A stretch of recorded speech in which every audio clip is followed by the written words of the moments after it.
Oh my god. People are actually loving this. That is likely the reaction the hardworking devs at Juggernog had when not one, but two zombie maps had managed to rope in a larger pool of active players than they ever imagined. Somehow, by some miracle, this little co-op survival-based side mode was growing a passionate audience and fast, and it was doing so in a video game series widely known for its large PvP multiplayer component. If Noct hadn't proved that Sherlock was onto something, Verlucht certainly did, and it showed that this zombie train was not stopping anytime soon. On June 11th, 2009, the second map pack was released for Call of Duty World at War. In it were additional multiplayer maps, as expected, but also a brand new zombies experience simply titled Numa, which in English translates to Swamp of the Dead. And man, Treyarch couldn't have picked a more appropriate title.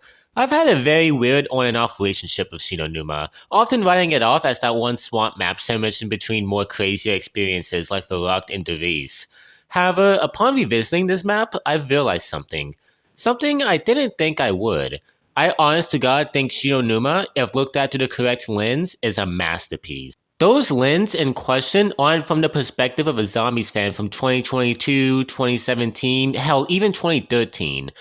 No, to truly immerse myself, I looked at this map as I would someone who played the game in 2009, who's trying out that weird new swamp map that just dropped. While my only experience with Numa lies in both the Zombie Chronicles version and the Black Ops 1 version, which is the one I revisited for experience as close to the original as I could get, I've expressed previously I don't think the World at War maps on Black Ops 1 play too differently with the exception of the weapons you'll be using.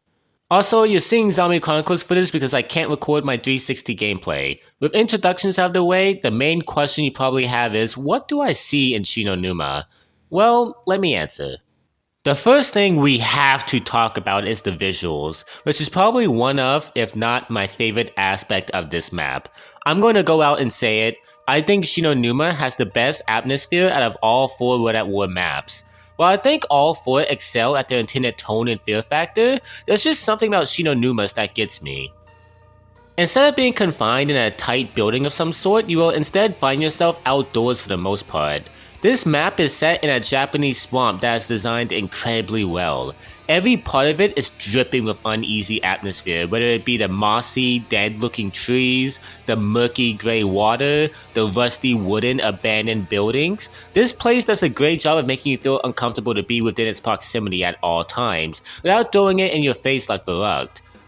Don't get me wrong, I love the creepy asylum, but I think something Numa does to a T, which it gets absolutely no credit for, is naturally making you feel incredibly uneasy in such a mundane environment.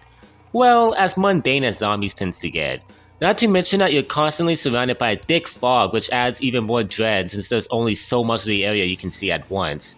You really feel that you're in the swamp's mercy. Unfortunately, the fog was ultimately cut in the Zombie Chronicles version, which is a decision I'm a little baffled by. Maybe they wanted to show off their shiny graphics more, or the fog was originally there to hide a bad draw distance, which is something the remaster didn't have to worry about. Either way, I think its inclusion was nice and added a great deal to the horror feel of this map. Keep in mind, I'm not trying to bash the Zombie Chronicles version. As you can see, it looks really pretty. Unfortunately, I think it looks too pretty.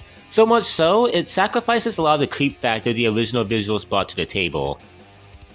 I might find Numa's environment creepier than its two predecessors since it's set in a swamp, and I personally find swamps in real life creepy as fuck, what with its ugly water and unfriendly inhabitants. Regardless, this map looks amazingly disturbing, and this is definitely a place I'd rather not visit anytime soon. As far as the sound design goes, it's pretty much still the same this time around, but I'd like to take the opportunity to mention Kevin Sherwood and Alina Sigmund's banger this time around, a vocal Easter egg song titled The One. While I think Lullaby of a Dead Man captured the vile, disturbing chaos that was Verlucht, The One perfectly reflects the more slow, eerie horror Numa is striving for.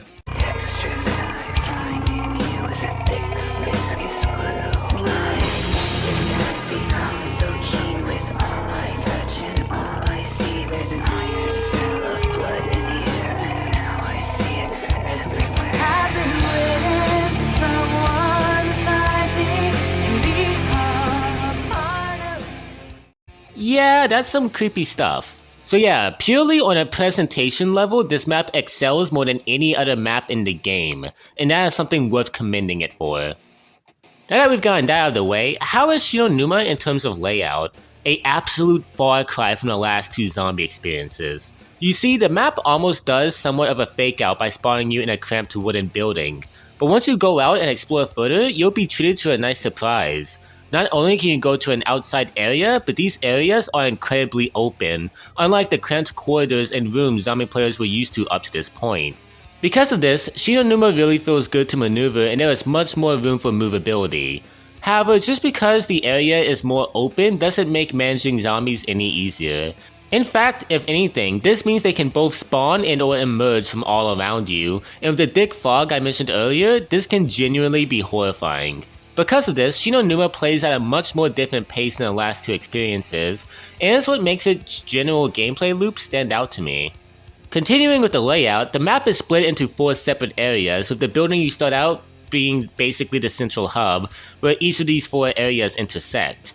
This is another first for the series, and I love it. I could imagine being a gamer in 2009 playing with my Xbox Live buddies and seeing one of my teammates go down, resulting in me asking, "Hey, where are you?" and my teammate responding, "I'm at the cabin in Doctor's quarters," and for me to respond, "Shit, I'm coming out of storage, but I might be able to get you."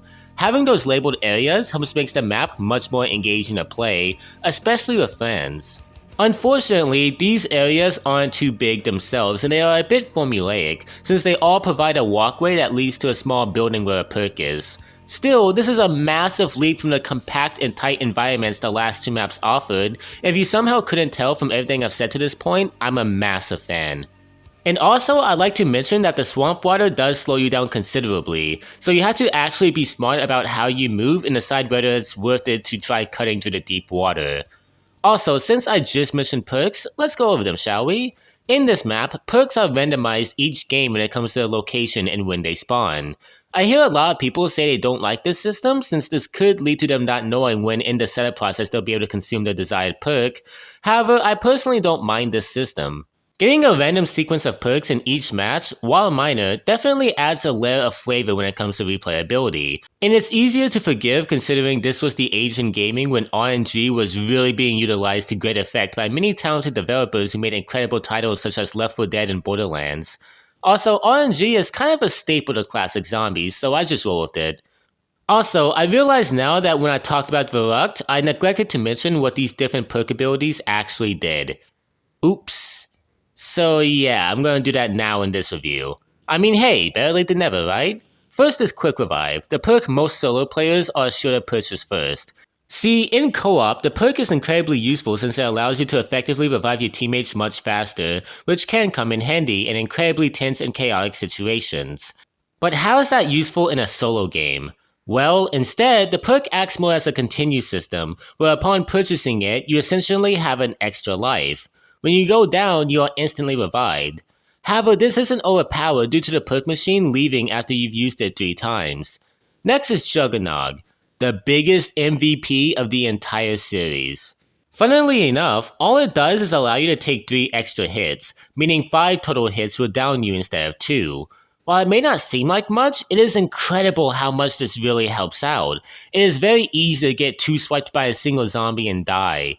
Having that extra layer of protection is more often than not an incredible lifesaver. After that is Speed Cola, which allows you to reload at incredible speed. Like Jug, it doesn't sound like much, but it cannot be understated how much this actually helps out. And then there's Double Tap, which is easily the most useless out of the pair. Basically, your weapon just shoots twice as fast, which ironically tends to use up more ammo more than it actually damages the zombies. So yeah, it's the same perks we had in Verrucht except they're randomized each match, which is pretty harmless. Though, harmless is the last thing I'll call the things I'm about to bring up next.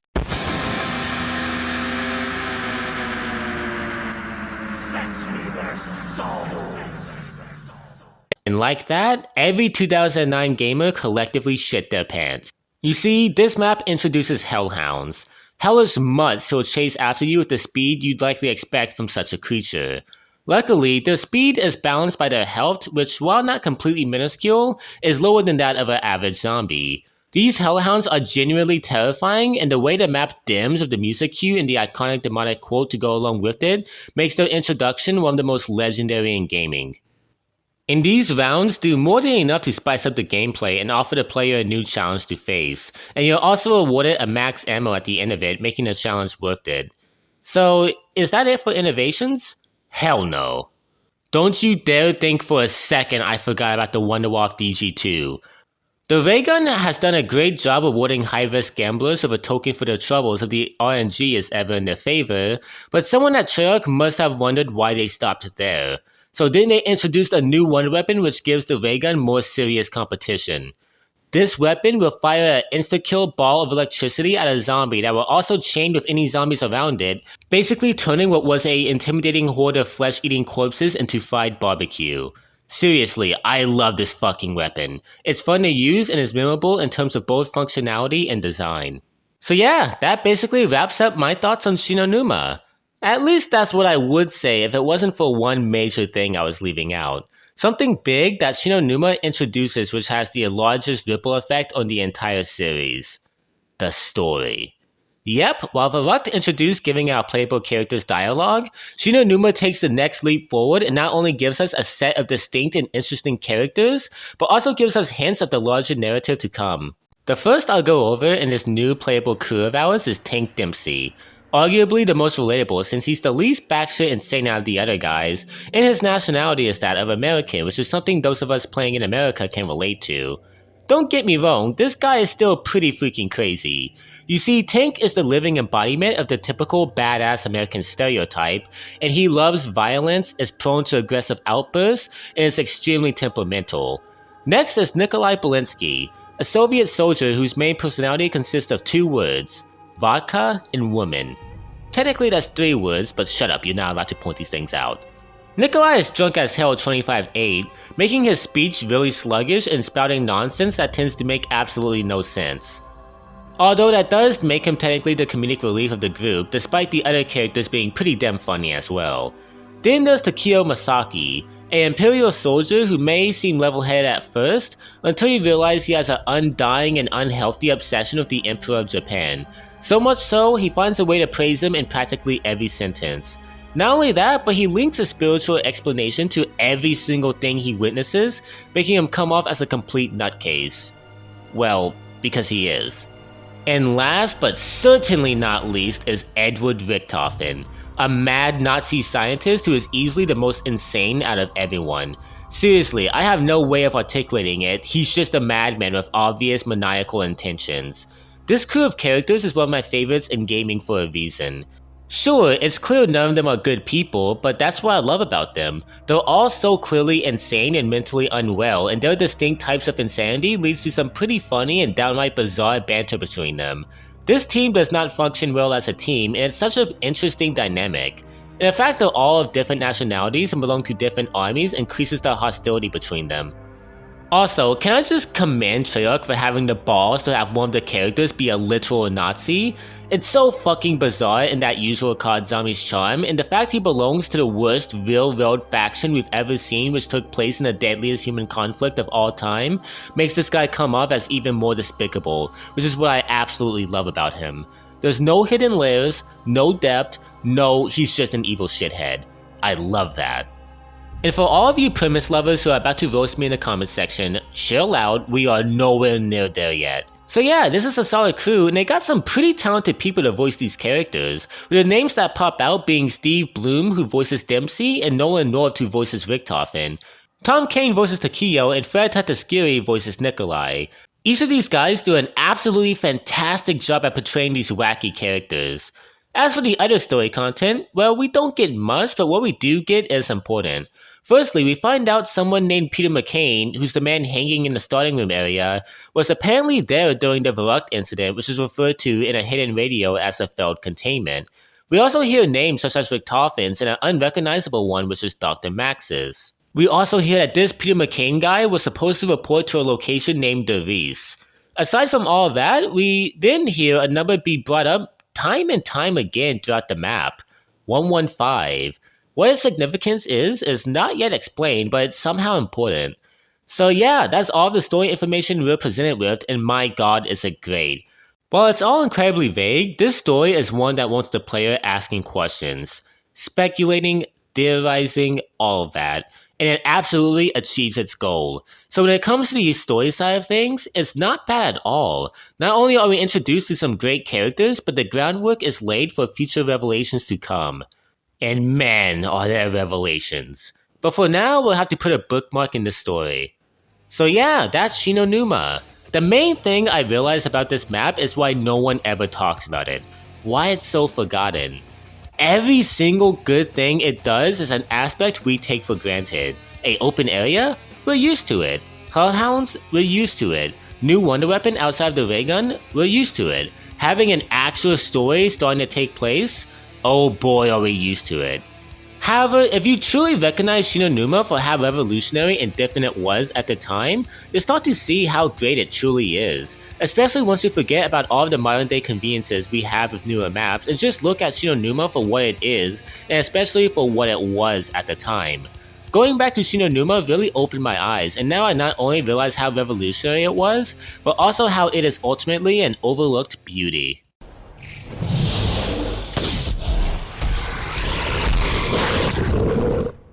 Stay away from my vodka!